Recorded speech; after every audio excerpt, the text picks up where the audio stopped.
Армысыздар, Аянба арнасының көрермені. Бүгін, яғни 2022 жылдың 28 қазанында Астана қаласының Сарыарқа аудандық нөмір 2 сотында экс-министр Елжан Біртанов пен оның орынбасары болған Олжас Әбішевке қатысты сот үкімі шықты. Өздеріңіз білетіндей, бұл екі кісі 2022 жылдан бастап тергеуге алынып, содан бері тергеу 2 жылдан астам уақытқа созылған. Экс-министр және орынбасарына бірнеше бап бойынша айып тағылған. Айыптаушы тарап оны бұған дейін 6 жыл бас бостандығынан айыру туралы соттан шешім шығаруды сұраған еді. Бүгін біз сот отырысына бардық.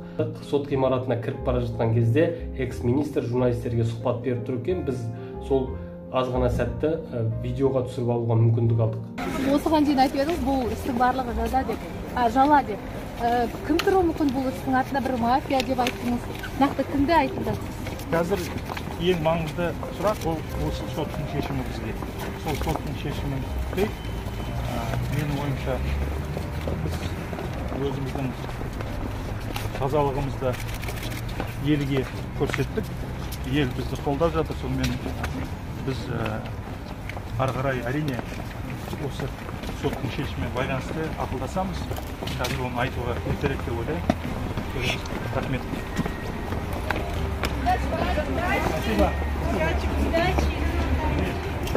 Өздеріңіз көргендей, Елжан Біртановтың көңіл күйі жақсы болды. Жаңа Қазақстанға, әділетті Қазақстанға сенетін, жалпы сот әділ шешім шығарады деген сенімде болды. Сот ғимаратының 3-ші қабатындағы сот залында Елжан Біртановты және оның орынбасарын қолдауға біршама азаматтар келген екен. Оның бәрі Елжан Біртанов сот залына кірген кезде қошеметпен қарсы алды.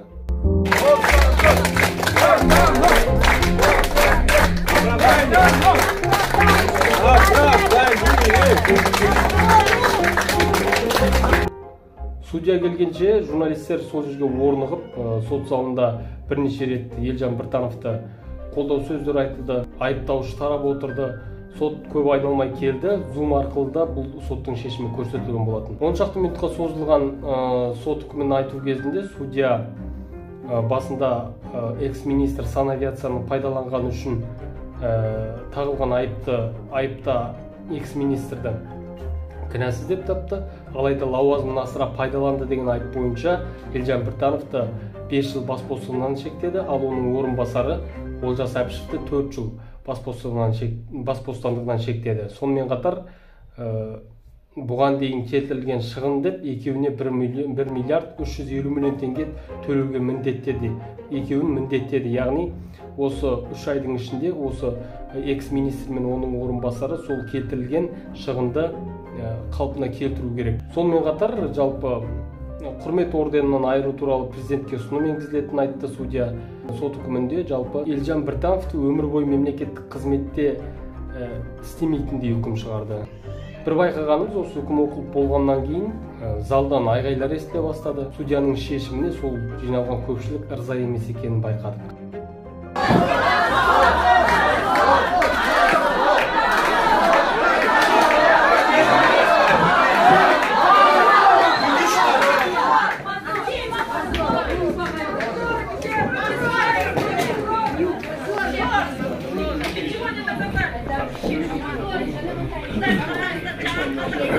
Енді әрине мынау соттың шешімі жартылай көңілім толды. Себебі мынау бірінші қылмыс бойынша санитарлық авиация туралы сот мені ақтады. Бірақтан әрине мынау екінші эпизод бойынша, цифрлық платформа бойынша біз сот шешімін келіспейміз әрине. Енді сот шешім қабылданды. Заң бойынша біз адвокаттармен ақылдасып қажетті заңды шаралар ары қарай жасаймыз, апелляция береміз. Содан кейін көреміз енді ары қарай қалай болады. Мен себебі енді біздің ойымызды, біздің позициямыз жақсы білесіздер. Біздің позиция бойынша ешқандай қылмыс болған жоқ. Біз Олжас Әбішев екеуміз өзіміздің мемлекеттік қызметтерімізді толық тек қана осы мемлекет үшін толық жасадық, атқардық. Өз басым байқағаным, жалпы осы сот үкіміне Елжан Біртановтың өз көңілі толғандай болып көрінді. Бірақ ішінара деп айтты, өзі ішінара көңілім толып тұр. Дегенмен әлі біздің күресіміз аяқталған жоқ. Біз әлі де күресеміз, әлі де апелляцияға береміз. Өйткені біздің сот міндеттеген 1 миллиард 350 миллион теңге төлейтіндей ақшамыз жоқ деп ашық айтты.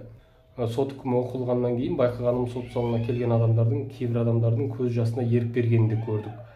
Сот отырысы біткеннен кейін, жалпы үкім оқылғаннан кейін барлығы шығып, министрмен фотоға түсті. Ал Олжас Әбішев орынбасары сот үкімі оқылғаннан кейін бірден сот залынан кетіп қалды. Оны ешкім содан кейін көрген жоқ. Қысқаша осы, жалпы Елжан Біртановтың шыққан үкімге қатысты әлеуметтік желіде әртүрлі адам әртүрлі пікірлер жазып жатыр. Кейбіреуі шынында министр кінәлі дейді, екінші біреулер жоқ, ол кінәсіз, ол жазасыздан сотталған министр деген секілді пікірлерді айтады. Ал Елжан Біртановтың өзі жалпы күресім аяқталған жоқ, әлде адвокаттармен ақылдасып апелляцияға берем деп отыр.